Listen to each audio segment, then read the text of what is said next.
And it's not because I'm supposed to. Like, look, if I'm the money man, oh, by the way, phone's on vibrate.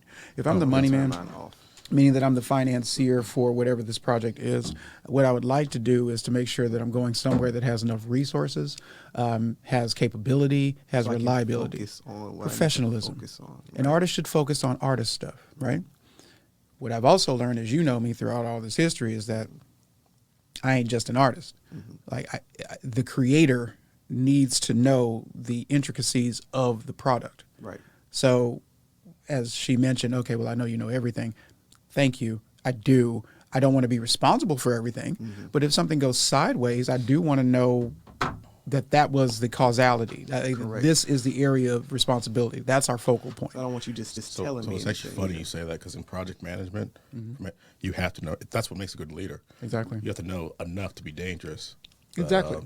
That if someone's snowballing you, bullshitting you, be like, fuck off. That's not how it works. But on the same note, as a leader, you have to realize that you're not the smartest person in the room. Correct. You just surround yourself with enough people in those specialities. But you have to know who the smartest person in the room is.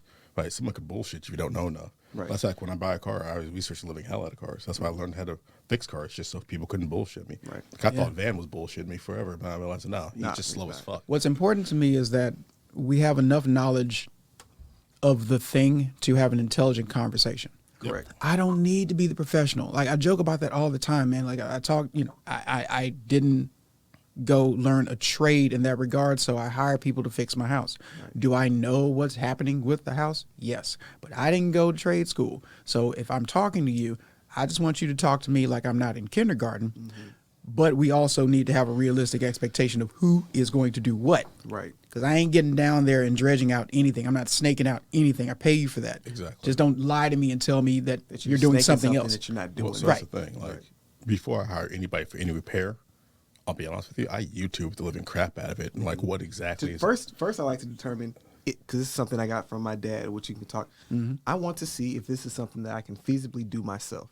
If it's something that I can do with, that is in my skill set and is within my time, like something that I'm like, oh, okay, I can do this, like changing a tire. Yeah. I'll just do it myself. But if it's something that's like electrical, anything that could have a high possibility that if I mess it up, it's going to cost me a lot and it takes a lot of my time and a long learning curve, I'll just pay somebody else. So for me, it depends, right? I actually will look at things, I don't care what it is, and then usually we'll price out, get quotes. I'll go out and get quotes from people and go, how much is it going to cost? And they're going to come out and say, like, hey, like fixing a toilet, right? That's about $1,000 job. Depending on what fixing you're talking about. I mean, like replacing a whole toilet with the gaskets and whatnot. I didn't pay $1,000, and that's exactly what I'm saying. Yeah. But here's the thing: I didn't pay $1,000 for 3 toilets. Yeah. How much did you pay? For the 3? Just 1, 2, 3. Okay, let me tell you what I did, and then we can talk about the price, right? Because fixing is relative. So, got to replace the toilet. I brought a whole house up to code. Let me just preface with that. Okay. So initially, old build, needed to, get it. If we're going to make this a rental property, then we're going to have to turn this into something that's sustainable and up to code, because I'm not just throwing a silk hat on a pig saying it's still good. Right? If you're flipping it, that's fine. If you're flipping it, then it's going to be as is. I wouldn't have spent that much money, right? But if it's going to be a livable entity, then I'm going to do it the right way. Went in, the old seals, they were brass seals, they need to be changed. Right. So here we go with the education, right? So the brass seals need to be changed. The piping, I actually dug underneath the house. So all of the sewer line was changed from concrete to PVC. Okay. Right. Now that's expensive. Very expensive. But it added 60 years onto the life of the house. Yep. Right. So I did it for that reason. But then we get down to the physical toilet. I'm like, well, these have to be replaced. I bought them. Yep. Now, granted, I think you're getting up to a price that if you did not buy them and someone had to bring them, I'm gonna pay $1,000. So I completely agree. And honestly, the gaskets, the seals, all that stuff, you start looking at it, it's stupidly easy to fix and change out a toilet. Correct. Stupidly easy. Correct. Is it a little disgusting? Yes. Oh yeah. Stupidly easy. $1,000, effing ridiculous. Same with like cleaning out a drain. Yeah, $500, ridiculous. Here's the thing: a toilet, tops maybe about $100 for a nice one. Yeah. Yeah. The time it takes, realistically, about 3 hours. But there's something that you realize the older that you get, you're paying for convenience. Hold on. Let me not interrupt you. I'm gonna tell you what my plumber told me. What's up? Shout out to Ivan. He says you're not paying for the toilet. You're paying for the education of the person. Facts.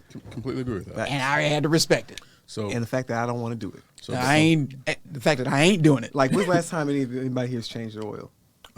You're better than It's me. been years. Because I don't do It's it. been years. I'll So- pay. I source that out. So 'cause here's the I thing. will- I don't- Actually, I'm not gonna do this it is anymore. gonna. I actually change my oil once every 6 times. I have a little check mark because you can learn a lot. Just to stay sharp. Not even that. Actually, you can learn a lot about your car, like metal shavings Getting and in it. things. That, Yeah. That's it. It's weird. No, non-connecting beard boy. It's okay. Let me ask you then, Yeah. in terms of a car, Mm-hmm. because I have a slightly different opinion about the machine. Yep. And I used to really get into this. He knows. Like I was We used to- into We used to him. race down Westheimer. Oh my God. Yeah, Leave yeah. that part out. So I the won once. I'm That's a sad. changed man now, and I am not a rambunctious man child. But the I disagree. the life More story. expensive toys. Yeah, I can respect that. Yeah. Okay, but the question I was asking though is about the car. So, would you prefer to wholly own the vehicle, Okay. or as opposed to upgrade, swap out, or buy new cars over time? It's like the lease. It actually Lease versus buy versus own so for it long actually term. depends. This is my opinion. It depends your business. We talked about this. Yeah. If your business is about making impressions, if your business is about who you are and how you present yourself, go ahead and that makes you money. Go ahead and lease your nice That's car. investing. That's You're investing in yourself. Right? But if your business has nothing to do with your car and you do it for pleasure, Drive it. drive the crap out of Yeah. it. That's what I do. I have a 2008 Honda Accord. Yeah, Pro- that you bought right after you saw my illustrious vehicle. No, you decided bought- you wanted to be like your big I brother. got, I got, get it. I got a good little deal. big brother. Oh, Yeah. like the You like look the like Mazda you ate 6. somebody's big brother. Yes, Yeah, I ate a bunch of Grimace. That's what they used to call me. But I have a 2008 Honda Accord and a Honda Civic. Yeah. 200,000 miles on each. I'm just 200,000. going to drive it till it. Drive it till it. That's the reason I breaks. changed my oil. Because Just if breaks. you change your oil, Yeah. you'll find out when you start having problems with that Civic. Right now, I have oil in the spark plug. Yeah, that means I don't your know what's- engine. yeah. That's not a good thing. No, it's not good. No, it's It not. means it It's seals it. But here's the thing: how much oil is it? enough. No, not for Hondas. Enough to raise your eyebrows and like, Yeah, I mean, like, no, that's like, not good. hey, this Is it might is cause it an black issue. or just a feel? Oh, it's black. Yeah, it's on its. So your car's going to die. So here's the deal. Yeah. Here's the reason why I ask it. This is really good. Yes. I am not of that mindset anymore. And quite honestly, even back in the day when we were ripping cars apart and like running them hard, Yeah. I bought 2 engines Yep. because I knew I was going to blow one up. That's It fair. was kind of like the Naira circuit, relatively like you're going to need 2 engines if you're racing, right? Yeah, that's what happens. Fair enough. But I never intended for it to go long term. I don't keep really any car over 100,000 miles. Like I Why's just preference. And it is not my business. It is my preference because of functionality and recentry of equipment. Now, can I ask you a question? Hold on, let me finish that point. Yeah, sure. So, Sure. because I saw your eyebrows. Yeah. I'll use, and this is not really where I'm trying to go with this, but I'm going to use this as an example. Okay. Because clearly we ain't in this tax bracket. The Rolls-Royce Wraith, when it came out in 2014, Yep. was the most technologically advanced car on the planet at the time. It only stayed technologically advanced for less than a year. We're talking not sports cars, right? No, I'm talking about cars. I don't care if this is your Honda Accord or if it's your No, Suzuki no. Samurai. Okay, Like okay. what I'm saying is my preference. I'm going to check that out because I'm curious now. Right. And a Wraith ain't a sports car, by the way. No. it's I'm saying excluding sports cars because some of the technology they do in some of the sports cars, especially for racing, is ridiculous. I'm talking about the car as a whole. No, that's I'm talking about the marketability of the vehicle, and what they stamped it as, and it is true, is that it was the most technologically advanced car. Yep. A performance engine has a lot of technology. The PCM that's running with the Yep, performance, yep. cool. This car had all that, and the Rolls-Royce level accoutrement. All of it was technologically advanced Yep. for about 7 months. Okay. Right now, I'm talking about obsolete of product. Yeah. That's my point. I personally don't want to have a car with a CD player if no cars right now have any CD players in it. Okay. I'm trying to keep up with recentry.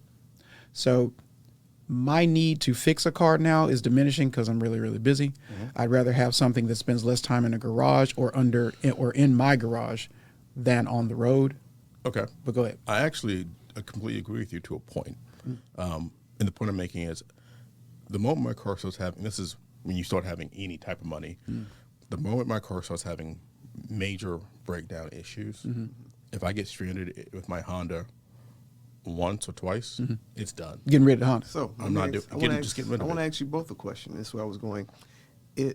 Your view on vehicles, is it something that you learned over time, or was it something taught to you? Because my outlook on vehicles is the same as his. Because, hold on. Because I saw my dad pour money into vehicles that had long since deceased. Yeah. So I learned two things from that. One is that it is okay to push a vehicle to the limit. Sure. But once a vehicle spends more time in the shop than on the road, Got to get it going. hanging it up. But that was something that I acquired So Through your watching dad. somebody I will else. also How say- about you? I will say real quick, we were taught, and I don't know if you realize this, to have a distrust for luxury cars. Yes. So my dad bought a Yes. BMW 1990. And he had a Firebird. Yeah, no, but the Firebird, that didn't. But that- I'm just yeah. saying this is all in the But that same time BMW, frame. nothing but issues. He didn't. They were young. They didn't realize how much it cost for oil changes. They didn't.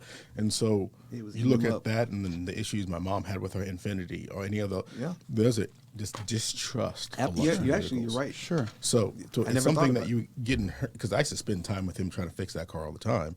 And have And you then ever tried after a fixing while, BMW? just set I've been through that, and before I threw up my hands and said, "All right, Jesus, this is yours now." Exactly. Jesus, but take the wheel. take it. Take the Beamer. take the Exactly. BMW, the whole thing. That thing. Okay. Then this segues us into fathers, Absolutely. but also real quick, and I'm going to cut this out. Can I have that cup? Yeah, sure. I got to put this going on. Oh. I just wanted this to be proper. Gotcha. So I guess I don't have a cup anymore. I see There's what's 100 I see cups what's out in outside. the streets. Okay. Bald, Either non-connecting a couple people. or a beard. You Bald / non-connected people. You only get one. Guy with a beard walks in, and all of a sudden everything is alpha, alpha, alpha. Okay. Here's my thought. Now, because we had this conversation maybe a couple of weeks ago for sure. Buy versus lease. I will never buy a luxury car. Oh, hell no. You'd be a I'm fool. only leasing those. Okay. Now, you'd be a fool for that. Now, if you just do your research, that Mercedes oil change is like $600. That's $600 on a C That's class. nuts. Yep. That ain't even E and S class, right? Yep. You get into hyper cars and stuff like that. Again, different tax bracket. Nonetheless, all I'm saying is that the maintenance required for those things is essentially the same as a jet. Yeah. So realistically, if you can't afford the oil change, you shouldn't be having the car, Don't do it. right? Dead on. If new cars now have that 7,000 mile bandwidth on, the oil because you're using a different blend. But that oil change, just because of marketability purposes, is twice the cost of a standard oil change. Yep. So you're going twice as long. You're going to pay twice as much. You don't have to. You're getting the same 3 to 4 liters of oil in there, but they're going to charge you more Yep. just because they can. There's nowhere you can go to get a different price unless you do it yourself. Actually, funny enough, there actually is a place, but you have to. It's going to wait. It's like going to a Vans. Yeah. If you actually go to a mechanic shop, like an actual mechanic shop Yeah. that does a bunch of other stuff, they'll give you a deal. Especially if you bring your own oil, they'll give you a deal on that. Okay, the deal. I respect the deal. Okay, that is the good It alternative. just takes more time. It takes more time. Well, Like- there's a triangle for that, and I can't think of what it is. It's like time, speed, and safety. You usually can only get 2 of these things. Yeah, You're going to that's right. sacrifice one because, they do it in the emergency room. You can move patients through faster, but it's not going to be as safe. Yep. Right. You can do safety, But it ain't gonna be as but it's fast. ain't gonna be as fast. You got to Yeah. pick which poison you want. So Jiffy, right, or 5-minute oil change. Just take 5, You're yep. paying for speed. Yep. You're paying for efficiency. And granted, they do it the right way. It's definitely going to be safe, but it is going to cost you. Yeah. Versus you dropping your car off at the mechanic shop and having to week take a later. lift back home, and you get it back, Monday because Cooter forgot to. Hey, I had 3 cars ahead of you. Yeah. Yeah, I appreciate that. I wish you had told me that when I dropped it off, though. Yeah. See what I'm saying? I'm busy. Fucking cooter. Yeah. You know what? For now, for me, the cost part, give me time. Give me my time. Yeah. My time is more important than anything else on this planet. Don't. be realistic about. See, this is the deal with, and we're all professionals, right? So, and it's not even a question. I know you are, but being that we are all sure, being that we're all professionals, and actually in 3 different branches of industry, right? It's really important that you understand value of time.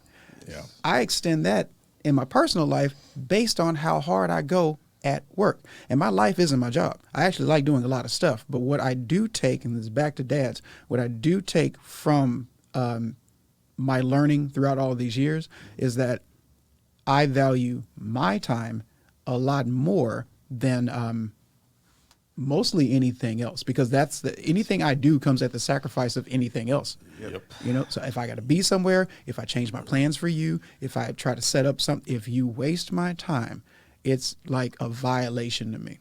So Well, it is it is a violation. I'm going to take it as a serious violation. Because before I met my wife, even with my wife a little bit. No. Disclaimer. No, hear me out. Here's a disclaimer. When it came to dating, if I arrived and the girl was not ready, I took it as a personal assault because this is my time. No, I'm serious. Like, you knew I was coming. We set the time. There was one girl that I turned around and left. So, I remember one day, me, my dad, and Darius were all having a conversation about women. And Darius, in his infinite wisdom at the age of 23, told us that he knew everything about women. I'm sure he did. And how to make them happy. Yep. Me and my dad walked away laughing. Still And I doing it. remember one time I was You got talking it. to my dad, and I was like, "What's wrong with them? Why don't they make sense? Where's the logic?" He said, "Son, if you're in this game for logic, you're in the wrong game. You're in the wrong game. In the wrong." And I was young too. I was only 25. I was like, "What are you talking about?" It's not that. Shoot, buddy. That is the game of compromise. In a relationship, that's a game of compromise. And I've learned it. Yeah. I've also learned where I got some unnegotiables. And I've also actually done a really deep dive in self-reflection to try to understand the differences between disrespect and ignorance. Yes. Because you can just not know. Can't hold that against you. The fuck I can't. So let me just say this. Standards and expectations. Yeah. It kind of circles always back to the So same here's thing. the thing. Hassan, how long have I known you? It's been a while, bro. It's been a while. It's been a minute. Right. Have you ever set the expectation for me not to slap the shit out of you? No. I see where you're going. I want to let him land. I want to No, see. but no. You want to go ahead and finish your thought. My point is, you don't have to set that expectation. Sure. But in defense, this is what I've come to realize. When people ask me advice about relationships, I always tell them the same thing. Because I don't give advice about relationships. I tell them the same thing. The person that you're with, assume that they're not going to change. That they are who they are. Okay. Well, now you're at a decision point. Yeah. Are you willing to accept them in their current form because that's probably who they're going to be? Or are you not? And if the answer is, whatever the answer is to either one of those things, you have a decision to make. People can change. If they but want it's- to. If they want to. But if you try to make them change because of whatever, it's going to be a hard road for both of you. I'm going to tell you the best piece of relationship advice you've ever given me. Don't move in with anybody. Well, besides that. Yeah, all right. Don't move in with anybody? Yeah, don't. And F bitches get money. But I it was did not awesome. But no, was that, have you talked to him yet? Go talk to him. As far as Whatever. Whenever I had an issue. Have you talked to her yet? communicate. I mean, it And sounds what sucks so about corny. it, yeah, it does, because you are a corny man with no beard, or patches. I'm not sure what those are. Patches of Houlihan. Patches of Houlihan. Call you Patch Adams. When you actually have that, stop trying to act like, oh, they should just know, like women always do. Like, how do you know? You have to ask. You have to say, hey, this is what I'm thinking. This is why I'm mad. This is the issue. This is the disrespect. Well, But how many times do you have that conversation? You have kids. oh, yeah. Yeah, and not to compare women to kids, so Sure. please do not put me on No, blast on that I one. know that's not what you meant. Yeah, but how many times do you have to have that But think conversation? about it in this fashion. We're all managers. We're all leaders in our respective fields, and we have employees.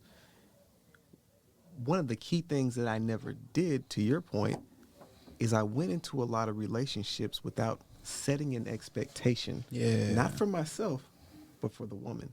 A lot of time, well, even for myself, because a lot of times all I needed her to be was pretty and to like me. Sure. That doesn't especially as you go into it longer. Supposed to do both. Shit. Especially as you go into it longer, you have to. How can somebody fail? How can you, if you fire an employee and you get to HR, and they say, "Well, did you work with this employee? Yep. Did you set the expectation? If Was the there a answer is performance no, improvement that's plan? not Was fair. there something? Okay, You can never say, "Well, I just assumed," he knew. But there are two levels of expectations, right? There's expectations that you set as a manager, such as I expect my employees to at least work 8 hours a day. Okay. Right? Fine, You have to give them a schedule. yeah. But there's some other expectations that should be known already. Like you don't expect your employees to come in and work in a thong. Right. Once again, so there's two levels that you have to set. Now, I get what you're saying, right? But if They create policies for a reason. Because yeah, somebody will come to work in a thong. I said this 2 weeks ago because I'm hosting an international forum class, and I said, "Listen, we're setting these standards. It's just like the zoo. There's a sign that says, 'Do not throw food at the bear.' It ain't because you're going to. It's because somebody else did before. Yes. So now we just have to get this out the way. So it's 2022. Cell phones can be cut off. They can be silenced. They can be loud. If I have to tell you to put your phone on vibrate in a classroom or in a meeting, well, that is you should know better. Okay. Right. But if I have to tell you that, it's okay to, interrupt me because I'm not going to see everyone talking. It's okay to just jump on in. It's fine. That's something that I set for this particular ride, right? That's not a given because in any other given circumstance, that might be really, really rude. So that's a house rule versus a given known behavioral expectation. that's fair. But to make sure that we're on the same page, I don't manage my relationships like I manage my employees. Two separate things. It's two separate things. So it is Darius. So like this is what's going to keep. So That beard is going straight to this brother's brain. this caveman thing. Like I'm an animal, and even I have this level of rationality. Jeez, man. Like I don't need you to. Honestly, the norms that I expect is that courtesy. Give me the courtesy. Communicate Don't with raise me. your voice at me. You know what? I'm good with that. I'm good with it. And I'm going to tell you why I'm good with that. All right. Okay. Because you don't really, my belief, and those who have challenged me before understand what I'm talking about. But you really don't understand who you're with until you're doing one of three things. Yep. F and F. Right? So we're either fighting, we're feeding, or we're, fondling. So, like we can do that. But all I'm saying is that you find out a true person when they're up against the wall. Completely agree. I need to know what that looks like in order for me to make a decision about how we're going to continue. And if you raise your voice, it ain't going to happen often. It might only happen once, but I do need to see it. So let me ask this question. Actually, let me take it. Your parents. Yes. Did your dad and mom yell at each other? Yes. Okay. So do you think you learned how that is shaped by their interactions? Yes/no. Okay. Okay. I'm gonna ask you the same question. But let's dive. Let's dive. Yeah. So one thing that because I talk about my dad a lot. Yeah. Okay. I think I probably, in all transparency, I probably talk about my dad more than I talk about my mother, but it's because of the certain things. Like for me, feeling like I'm a fully functional, rational man walking the planet, I think there's a lot that I learned from him in order to do that well versus a level of sensitivity, a level of direct communication that I learned from my mother. See, my father and my mother, not necessarily polar opposites, but they are opposite enough that if you put them both together, you get me. Gotcha. Like you will get me. And for those women who I've engaged with that aren't around me long enough, they don't understand it. But for those who had the pleasure of meeting my mother and my father, they understand what they're looking at. So where my mother may be friendly and open and communicative, she can talk shit. She can get with you. This is, she was born in the 50s. Yeah. She was a proud woman of the 70s, Afro, dealing in a white world and being a black woman in a white world. She knows how to set you straight. Gotcha. Okay. And my father was a child of the Depression. So like he knows what it's like to be, poor, underline bold. Yeah. Right. And from the family line, a split household. Yeah. Like they had a split household early.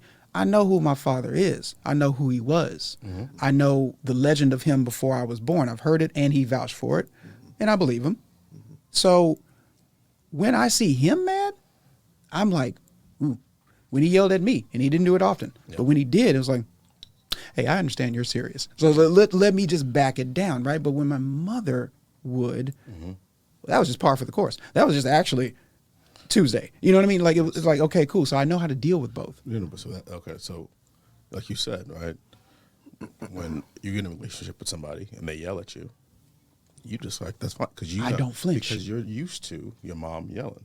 Has anybody here ever read the book Attached? No, because you suggested it, but I didn't read it yet. It's really good. For the simple fact that it does say that you're generally attracted to the style that your mother had. Well, the opposite sex party. So you have your What do you mean? communication and romance. I'm gonna argue that, but okay. Yeah. Well, it can. Well, you can go either one of two ways. Okay. Either you Directly away or directly towards. That's it. I respect that. You can go. I respect that. You go because you see it and you're like, oh, I like this. I want to mimic this in my own life, or this ain't it. But it can be very, very bad. I guess that's the best way I could say it. Yeah. And the reason I say it because you'll see this happen a lot of times with people who grew up in broken homes. Okay. They hate the idea so much of their kids growing up in a broken home that they'll stay in a relationship well past its due date. Oh, yeah. Well, that's So I'm gonna that's tell you- common. I'm going to tell you a story, though. You remember Alexis?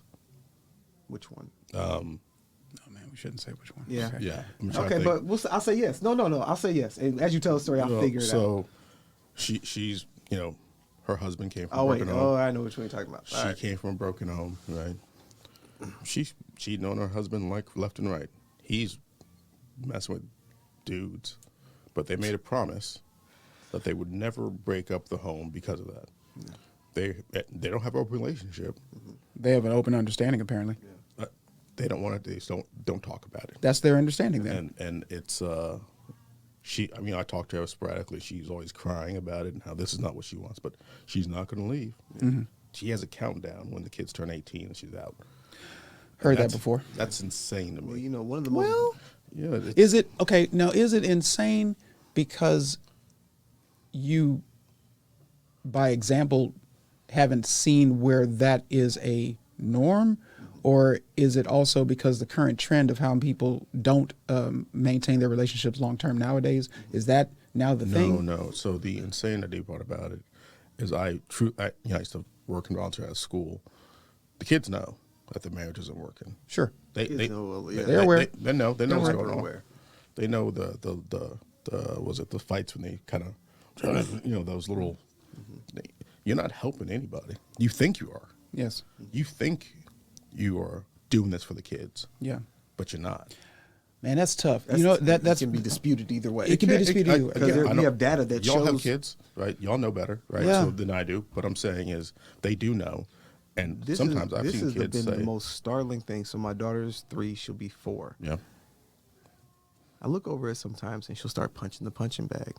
I've seen her go down in like a shavasana, downward dog, and I'm like, you are literally watching every single thing that I do, and because you're a little human, that's what you're supposed to do. So they see everything, and one of the most devastating things that happened to me in dating was that I tried to mimic my father. I went out and was trying to treat women the same way my dad was treating my mom. yeah.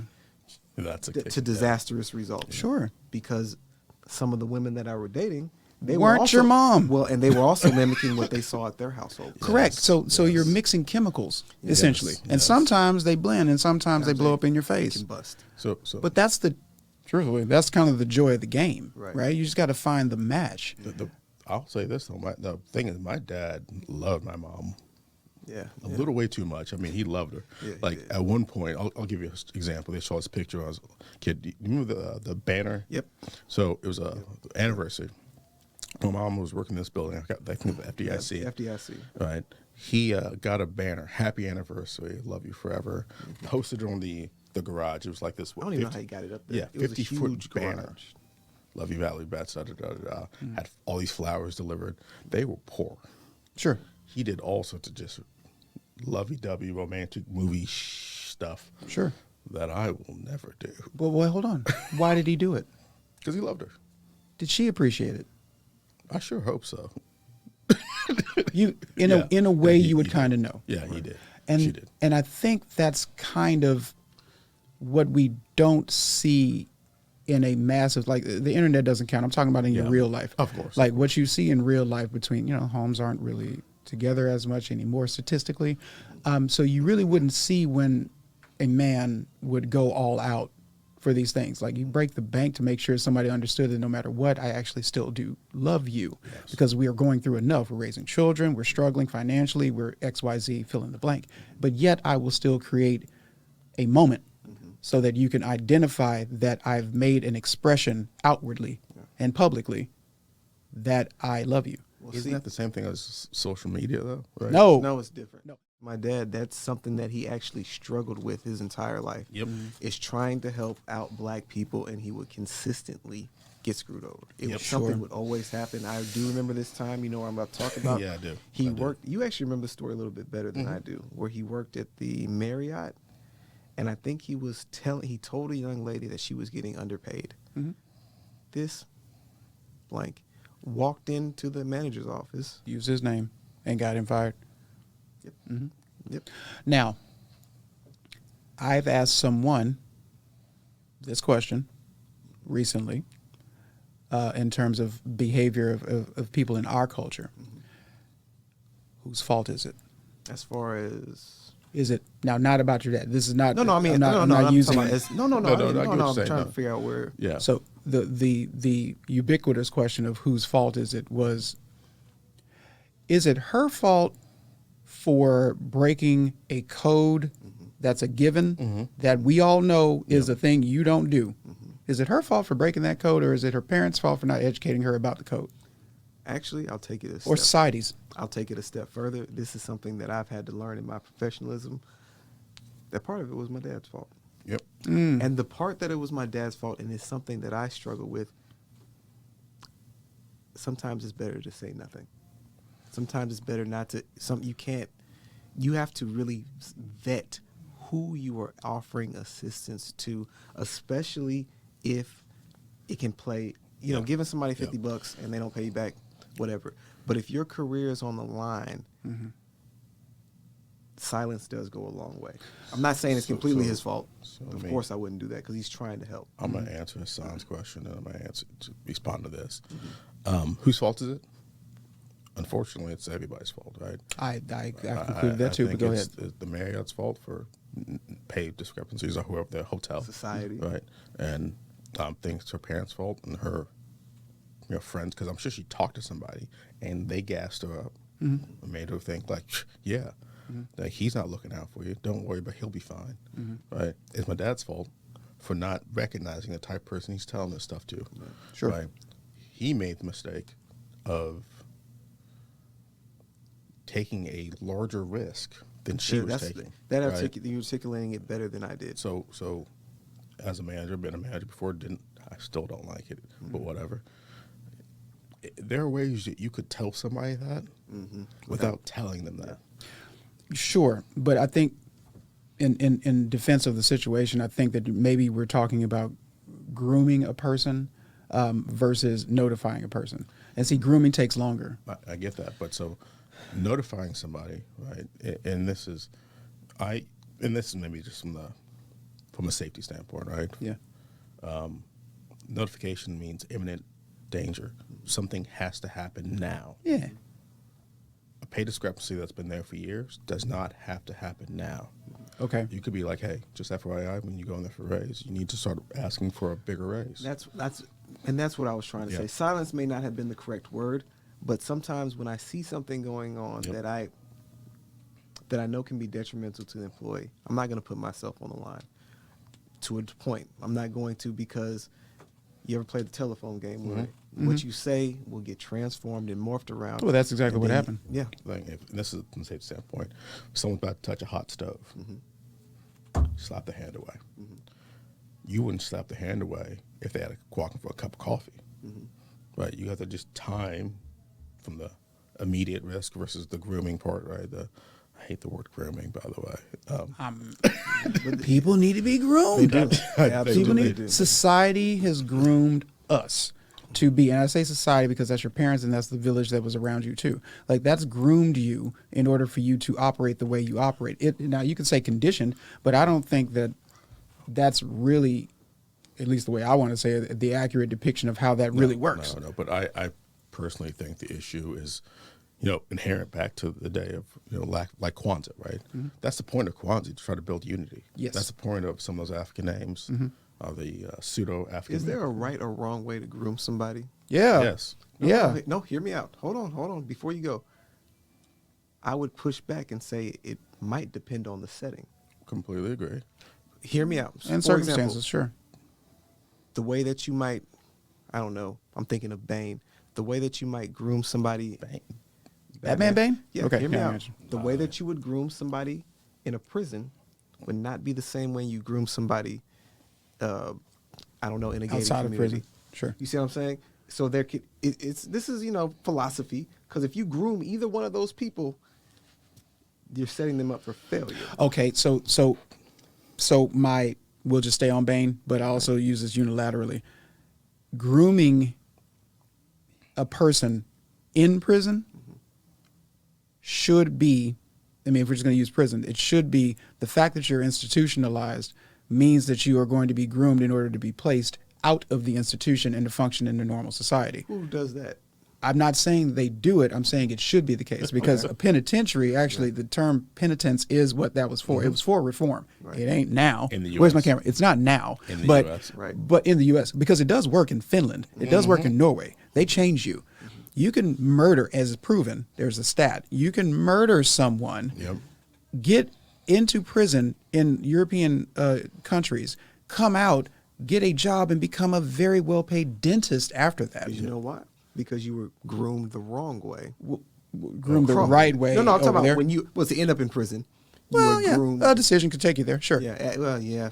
But the Reformation Yeah. is implemented there. It's not here. That's true. So here it's all profit and stock. So And that's what I'm saying. You can be groomed positively and groomed negatively, which is the wrong way to groom somebody. Yeah. Now, you're talking about prison, but it doesn't matter if it's prison or if it's positive grooming. That's the right way to groom somebody. Now, what I'm saying more is that does the way you groom somebody that's communication. Dependent upon the environment that they're in, because some behaviors will benefit you more in some scenarios than they will in other scenarios. I think how you communicate your ultimate message is what you're talking about. For example, like we'll say Trump. Hold on, no, hear me out. What I'm saying is From Bane to Trump. the way that he was it's actually pretty similar. the, But way okay, go that, ahead. the way that he was groomed Yeah. benefited him. No, it did. Well- no. Oh, I mean, he became. Benefited Trump. He was. Well- Hold on. Let me finish. He became the He president. became the president. He was- hold on. But his boorishness Mm-hmm. in interpersonal relationships, and just him as a whole, that's not the way you would want to groom your child. But he became the president. So he's known as one of the richest men in the world. We'll debate that all day, but Sure, he was in Home Alone. He had a TV show just off Wait, his why name. does Home Alone matter? Of anything, Yeah, else. like, like and the movie, his oh. stance as making The Apprentice is actually probably bigger than Home Alone. But But he okay, was in Home but he was in Home Alone. Shut your mouth, small beards. Shut your mouth, goatee. I'm talking now. No, I was going to say that was a classic of a movie. It One of my- was, one but of it my ain't fa- The Apprentice. Fuck The Apprentice. No, I mean, all like, of it. dude, but look I'm at just saying. Look what you said, like billionaire. And he was in Home Oh, we should put that at the top of the list. Yeah, why was that number two? I thought about doing that, but He was in Home Alone, first of all. Number one. things that For I 3 seconds, he was there. From things I cared about. You know what? Home Alone. I could just see somebody walking into the voting booth. What's wrong with you? He was in Home Alone. I'm voting for Biden. Excuse me? That's Mr. 3-second cameo of Home Alone, and you will vote for him. Damn right. I'm not seeing the problem. That's why I thought he actually won the election, because he was in Home Alone. He was in Home Alone. People were like, "That's the Home Alone dude." Well, switching gears, I want to ask you guys That's something. hilarious. What was the most